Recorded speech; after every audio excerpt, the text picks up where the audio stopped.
Bismillahirrahmanirrahim. Perkenalkan, nama saya Risnawati Putri. Saya adalah mahasiswa dari Universitas Muhammadiyah Magelang yang sekarang sedang bersemangat-semangatnya menjalani hari sebagai mahasiswa semester 2 Prodi Psikologi. Ada beberapa materi di psikologi kognitif ini dan saya akan menjelaskan salah satu materinya, yaitu tentang kreativitas. Apa sih kreativitas itu? Menurut Harlock, kreativitas merupakan proses untuk menghasilkan sesuatu yang baru seperti gagasan atau objek tertentu. Dan menurut Rogers, kreativitas merupakan proses kreatif di mana muncul tindakan sesuatu yang baru tumbuh dari keunikan seseorang. Ada 4 tahapan proses kreativitas. Yang pertama adalah persiapan. Persiapan ini memformulasikan suatu masalah dan membuat usaha untuk memecahkannya. Dan yang kedua, kreativitas pada orang terkenal, ide dan pengetahuan sudah berkembang sejak kanak-kanak. Dan yang ketiga, ide-ide awal menentukan masa depan untuk orang kreatif. Dan yang kedua adalah inkubasi.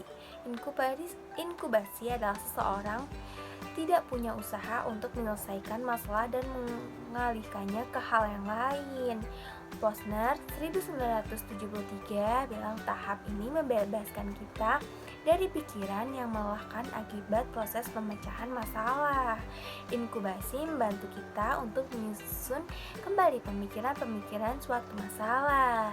Dan yang ketiga adalah verifikasi, menguji pemahaman yang telah didapat dan membuat solusi. Ada juga teori investasi kreativitas. Apa sih itu? Orang yang kreatif adalah orang yang pertama kali tertantang untuk mencoba dan menghasilkan sesuatu yang baru. Pada umumnya, orang kreatif akan menjual dengan harga tinggi, sell high, yang berarti bahwa sebuah ide untuk menjadi tren atau mode, maka dia akan beralih pada masalah atau ide-ide lain. Ada 6 atribut kreativitas menurut Sternberg dan Laubert 1996 berdasarkan pendekatan multivarian terhadap sebuah topik. Yang pertama adalah proses intelijensi, yang kedua gaya intelektual, yang ketiga konteks lingkungan, yang keempat pengetahuan, yang kelima kepribadian, yang keenam motivasi. Keenam atribut dapat dikomunikasikan dengan tindakan kreatif di segala bidang dalam kehidupan dan lingkungan intelektual, seperti sekolah, keluarga, yang mempunyai peran penting terhadap kreativitas. Berdasarkan teori ini, kreativitas bukan hanya terdiri dari satu sifat, keahlian maupun ketangkasan saja, tetapi merupakan kombinasi dari beberapa faktor yang dapat diidentifikasi dan dianalisa. Gaya berpikir dalam proses kreativitas. Yang pertama adalah sintetik. Secara tipikal dikatakan sebagai kreativitas sintetik merupakan kemampuan untuk mengeneralisasikan ide yang menarik serta novel, asli atau baru. Individu yang kreatif cenderung sebagai pemikir sintetis yang mampu membuat hubungan antara beberapa hal yang oleh orang umum tidak mampu. Yang kedua adalah analitik. Secara tipikal dikatakan berpikir kritis. Individu dengan kemampuan ini mampu menganalisis dan mengevaluasi ide. Ini digunakan untuk menguji dan melihat pengaruh dari ide-ide kreatif. Dan yang ketiga adalah paratikal, kemampuan untuk memahami teori dan ide abstrak ke dalam praktek atau aplikasi. Ini faktor-faktor apa yang menghambat kreativitas. Yang pertama, kurangnya penghargaan, kurangnya otonomi, kurangnya sumber daya, kurangnya mendapatkan feedback, kurangnya kompetisi, tidak ada persaingan. Adanya tekanan waktu, time pressure, membuat kreativitas terhambat, dan norma atau tradisi yang mengekang kebebasan, dan juga ekspektasi yang tidak terrealistis.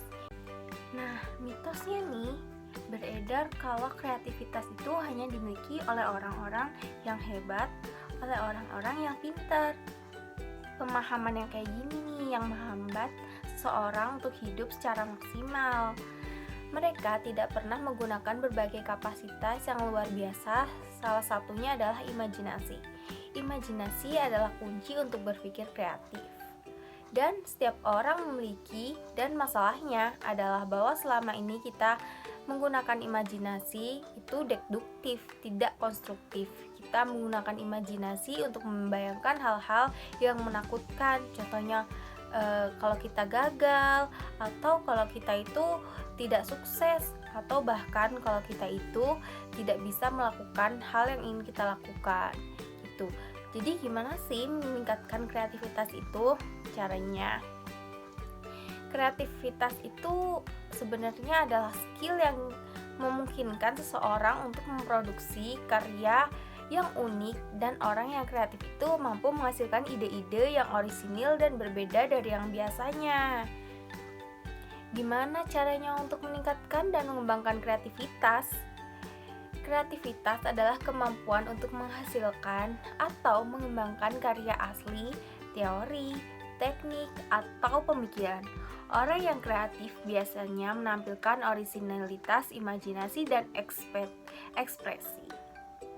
Kreativitas itu ada banyak bentuknya, gak cuma nyanyi, main gitar, main piano, main alat musik, melukis, dan kreativitas seni lainnya. Kreativitas itu banyak banget bentuknya.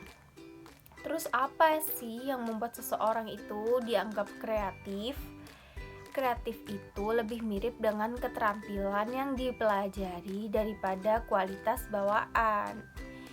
Business News Daily menyebutkan bahwa kreatif adalah kemampuan untuk melihat masalah dari perspektif yang berbeda, mengembangkan berbagai konsep dan isu, menentang asumsi tradisional.